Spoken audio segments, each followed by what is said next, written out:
Good evening. Welcome to Northbeat from Nunavut, Northwest Territories. We are here all week sharing stories from the community. And tonight, I'll tell you about a dance group that's reviving culture and providing a fun, safe activity for kids. That's later in the show, but first, the news.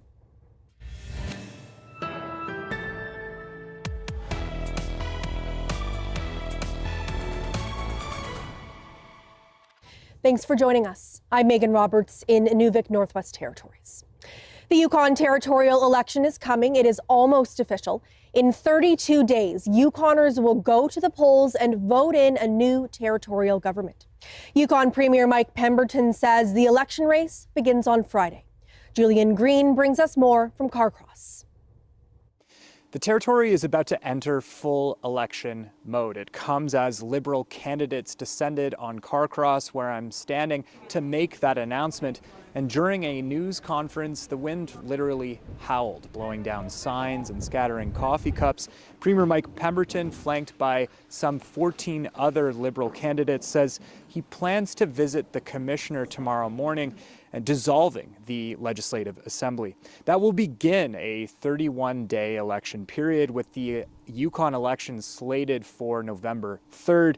Pemberton has only been premier for a matter of months. He will now be called party leader and will compete to get that title of premier back. He'll face off against other party leaders, including Yukon party leader Curry Dixon and NDP leader Kate White. But as of tomorrow, the government goes into caretaker mode and election signs will start to crop up across the territory. There will be 2 new ridings in this election, and some of those ridings have been redrawn. Yukoners can also expect a new question on the ballot this time round. That's a plebiscite on electoral reform. Julian Green, CBC News, Carcross. The Northwest Territories government is rejecting a recommendation that it create a separate agency that responds to emergencies. The announcement came during a news conference at the Legislative Assembly in Yellowknife after 2 independent reviews on its handling of wildfire and flooding emergencies were publicly released. Luke Carroll has more. Earlier today, the territorial government considered 2 independent reviews. One looking at its handling of the 2022 floods that displaced Hay River residents, and the other on the 2023 wildfires that evacuated 70% of the territory. Premier R.J. Simpson and MACA Minister Vince McKay are both Hay River MLAs. They shared their reflections on the impacts of the emergencies. Minister McKay, in his opening remarks, he talked about responding to a call on the highway during the evacuation where there was someone didn't know if their child was still in that fire and if they were alive. And I was 10 minutes from being one of those people in that fire. And so this is all very close to home. And so one of the things we wanted to do here was ensure that everyone knew their role. Both reviews suggested the territory change the structure of the emergency management organization, but the territory disagreed with that. In the off season, what do we do? In the winter times, it's a very slow season, slow time. We have the risk of potential winter emergencies, but very little. The territory did accept multiple other recommendations, largely around training and communication. The territory only formally responded to the recommendations from the wildfire. They're still considering the review on the flooding and expect to respond later in the fall, although many of the highlighted issues are similar. Both McKay and Simpson say the territory has improved on its handling of emergencies over the years. However, both acknowledge there's still more work to be done. Luke Carroll, CBC News, Yellowknife. Police in Fort McPherson, NWT, have charged a 16-year-old from British Columbia with drug-related offenses.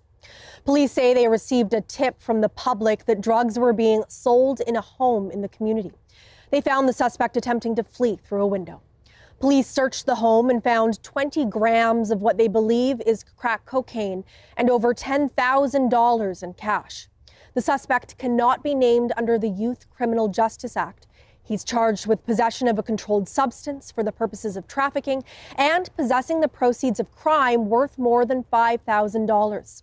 The youth was also charged with failure to comply with a court order. At the time of his arrest, he was already out on bail for firearms offenses.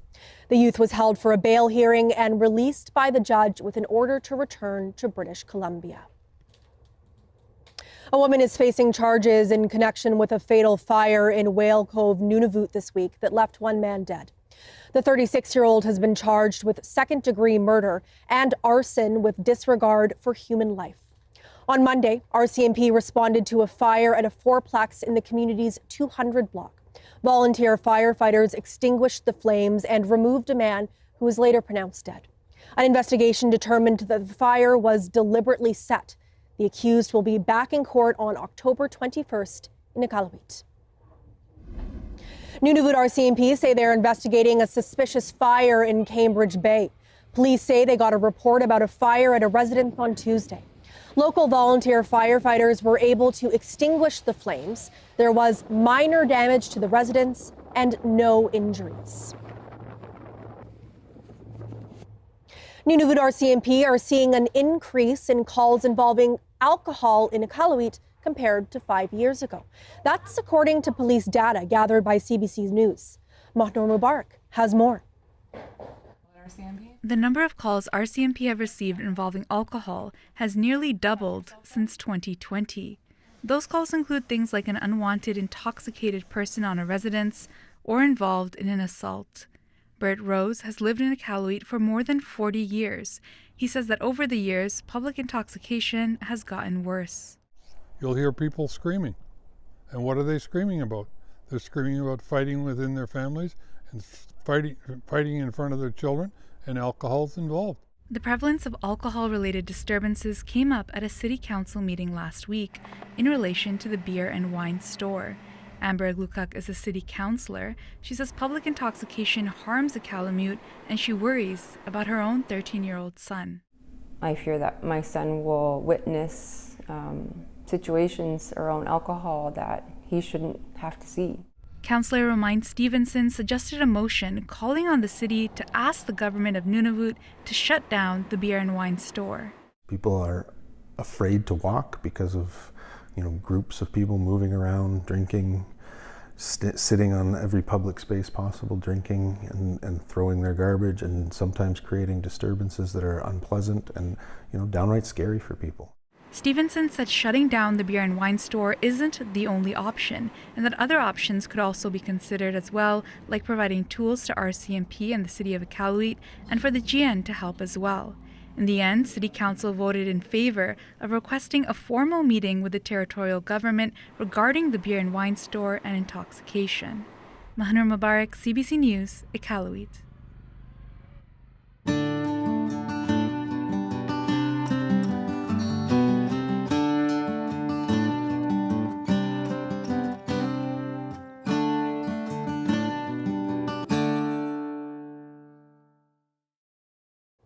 Starting this month, a device will be at the bottom of the Mackenzie River near Fort Providence, NWT. It'll collect data on water velocity and ice conditions until next spring. It's part of a hydrokinetic project. It's headed by the Big River Service Center, a Métis-owned Fort Providence business. The hydrokinetic turbine project would harness energy from the Mackenzie River and turn it into electricity for the service center. Additional power would then be passed on to Fort Providence. It's being looked at as a way to reduce energy costs for Big River. And, we're hoping to do our part in the transition to cleaner energy. It's a goal of our community, and we've been working towards that.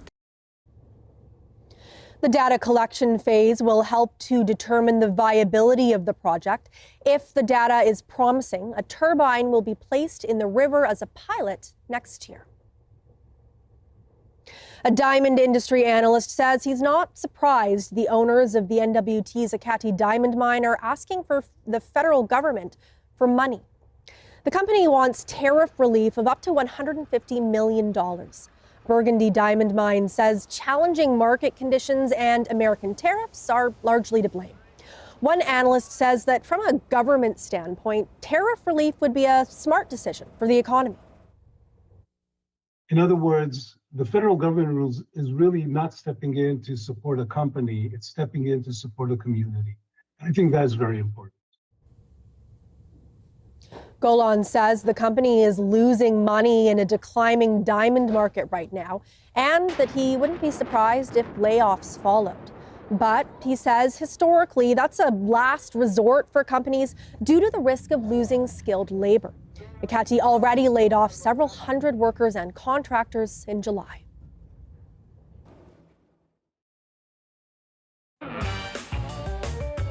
The future is everything. Stories of incredible ingenuity, dedication, and some extraordinary teamwork.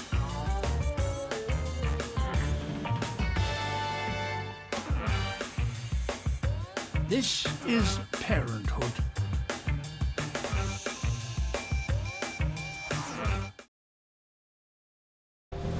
Take a voyage with me to the vast, remote, most extreme place on Earth. For many, this will be a once-in-a-lifetime experience. Where the effects of climate change are intensifying. The poles are a very rapidly changing place. And geopolitical cracks threaten peace and stability. Do you think there's a security concern? I definitely do. Experience the historic all-Canadian mission. CBC in Antarctica. Watch free on CBC Gem. It makes sense that they get a larger share, or does it? Welcome to the Greenbelt. All of this, just single detached homes? Yes. What do we know? I think we can explain. About that with Andrew Chang. Although the NBA currently is flooded with Canadian players, this was not a reality. A new immigration law. This story, it's directly tied to all those families who made a brave choice to come to this country.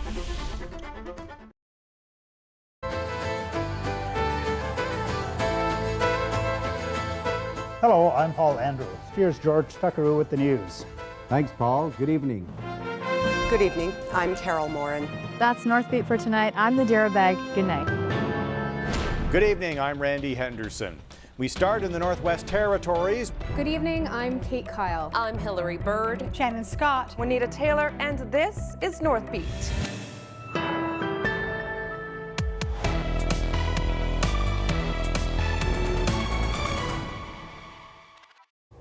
The rabbit dance, two-step, and the Red River jig. These are just a few of the dances young people will learn at new weekly practices in Nunavut, Northwest Territories.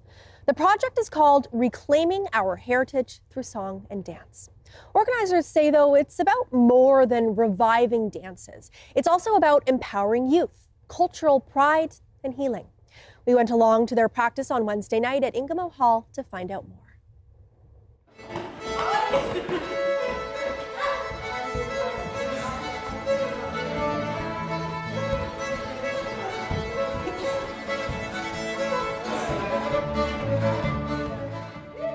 So I'll start with you and just tell me where we are and why we're here. We're at the Ingamo Hall Friendship Center, and we're here teaching some dance lessons to the kids.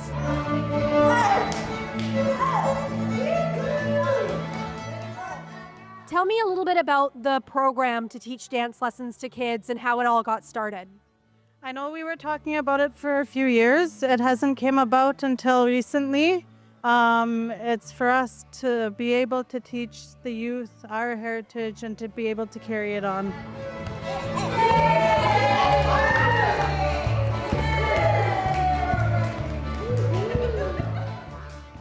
And how many sessions have you done so far like this? This is our first actual turnout. I know we tried last year. It wasn't as successful as we thought it was going to be, but this is our first successful class of the year. Tell me why you wanted to start a project like this to pass these skills on to youth like this right here. Well, we were actually in a dance group with my mother and her mother when we were these kids' age, and it's just important to have it. It's very important.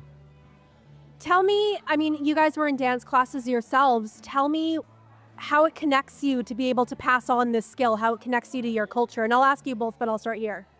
Oh, it heals you, right? You're making your elders proud. You're keeping a tradition going.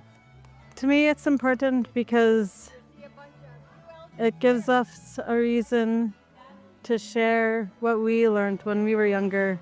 It's also very important to me because this, to me, is my life. this is what makes me happy, and nothing else matters when I'm doing exactly this. And being able to teach it to the youth, it means a lot to me. Tell me more. I wonder if you can expand on that, being your life and making you happy, and why that's so important for young people to have something like this.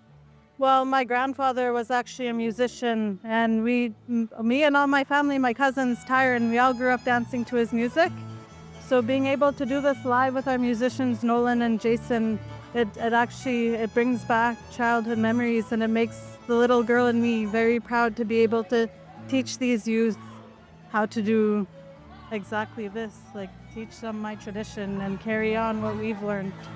And Tyron, I saw you playing up there as well. Tell me more about your connections to music as well as the dance. Well, who she was just talking about, Nunavut, that's my dad's dad. And so he plays the fiddle. So it kind of just went on to me. He started teaching me the fiddle in 2021. And I started playing in front of the community about 3 years ago. And that's just been there ever since.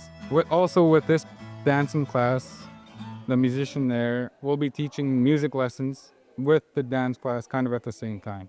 Yeah. Okay, I mean, that's one hope for the future, but what are your hopes for the future for this program? Just something for the kids to do, eh? There's not much for them to do in this community. So they can come here, learn, safe place, and it's always open doors. My hopes for the future for this, I know when we were younger, we were supposed to travel, which didn't happen. I mean, that's fine. We were able to dance in front of the community. But what I hope for is, if this is a successful dance group, I hope that one day we can travel with our group as well. Is there anything else you guys want to tell me about this program, about the kids that are here, the dances? Stay tuned. It's going to be exciting. Yeah. I believe it's going to be exciting. I believe it's going to turn out. Like, I see all these kids here and they're having so much fun. Some of them were supposed to leave a little bit early, but they decided to stay because they were having so much fun, and that's what makes me really happy. So stay tuned. That's a glowing endorsement, and I can't wait to see what comes. Thank you guys both so much. Thank you. Thank you.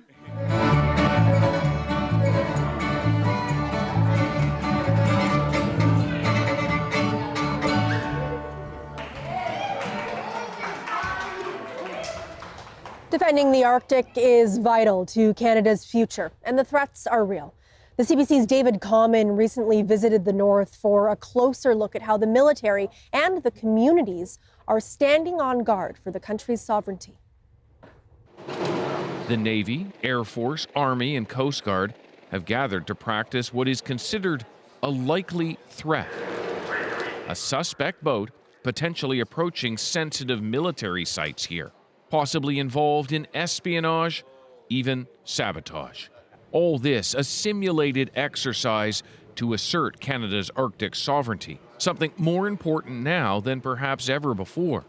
So you get tasked with this. How do you actually proceed now? So now that we've been tasked for it, we're going to go and take a look and try and find this person. Follow with us.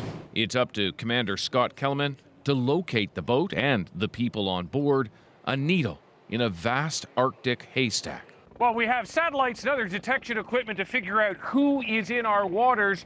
A lot of that is quite old, and so they still use people to watch out for ships and strangers who are passing through our Arctic waterways and lands. That's good. For nearly 80 years, Canada has relied on the local know-how of the red-coated rangers to help patrol this territory. Yeah. They live here, so it's a permanent presence. Many are Inuit, intimately familiar with the land and water. They need to know how to survive out on the land. At 71 years old, Titus Alulu of Pond Inlet, or Mitimatalik, has been a part-time ranger for close to half a century. Our job is to be in our area to observe and to listen and to see. If we see anything abnormal that isn't supposed to be there, we report it to headquarters. A sentinel standing on guard for Canada in the north. The Navy ship gets set to deploy its fast boat.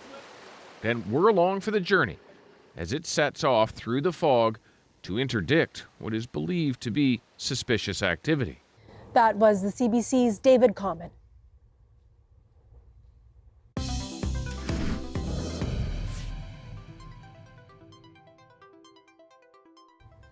Hockey Nunavut has revealed some of the players that will represent the territory at the Arctic Winter Games. The rosters for the under-19 female and under-15 male teams. The lists are posted on Hockey Nunavut's website and their Facebook page. Hockey Nunavut told CBC News they're still deciding who the second goaltender on the women's team will be. They say the tryout camp for the under-18 male team is taking place from October 31st to November 2nd. That team will be finalized up to 2 weeks after the camp. Next year's games will be in Whitehorse. A woman from Baker Lake, Nunavut has successfully completed a 23-day trek through her family's traditional migration route. Gail Uyagaki Kabluna was part of a group of 5 who set out on a 200-kilometer-long journey earlier this month through the Kivalliq region. Kabluna says she wanted to learn more about her ancestry, especially stories before the era of residential schools. She says there's a lake along the route, not far from where her father was born 76 years ago.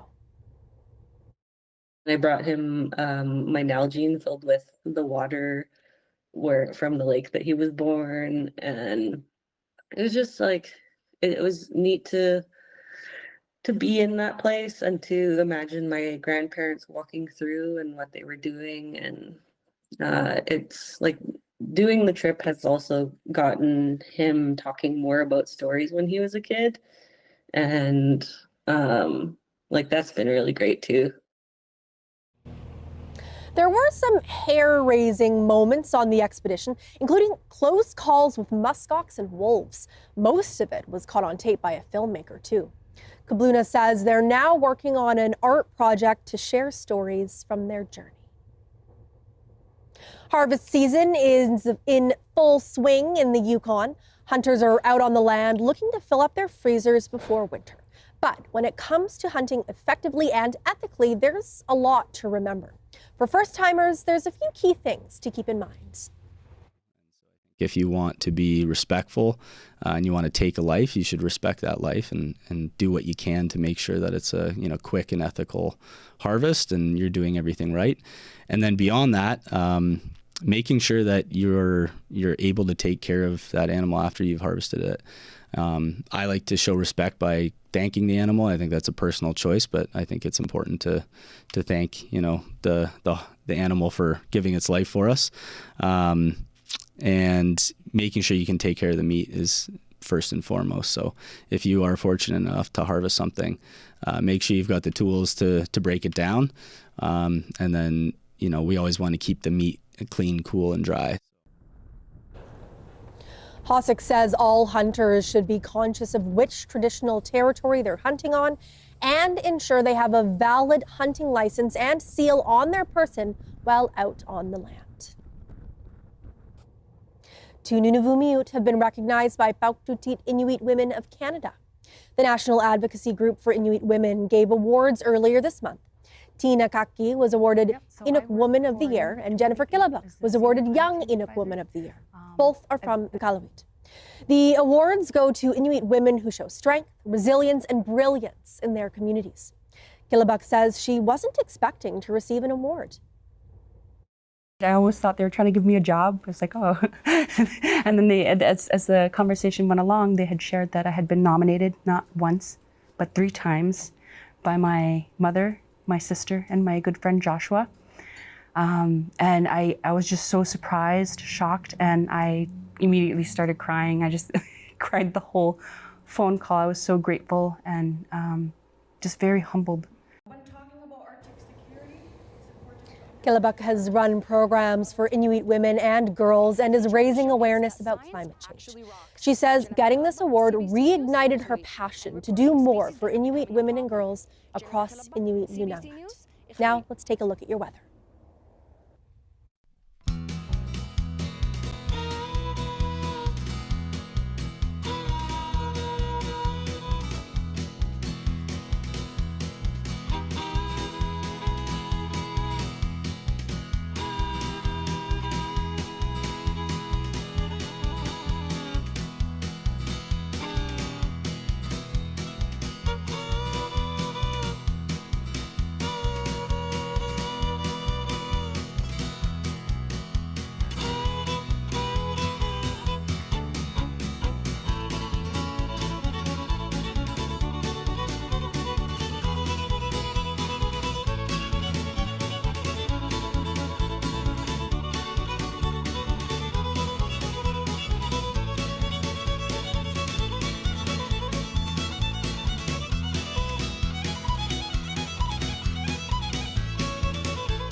And that is Northbeat for tonight. For news anytime, go to cbc.ca/north. We leave you tonight with a look at the east channel of the Mackenzie River, which borders the community here in Nunavut. Thank you for watching. I'm Megan Roberts in Nunavut, Northwest Territories. Have a good night.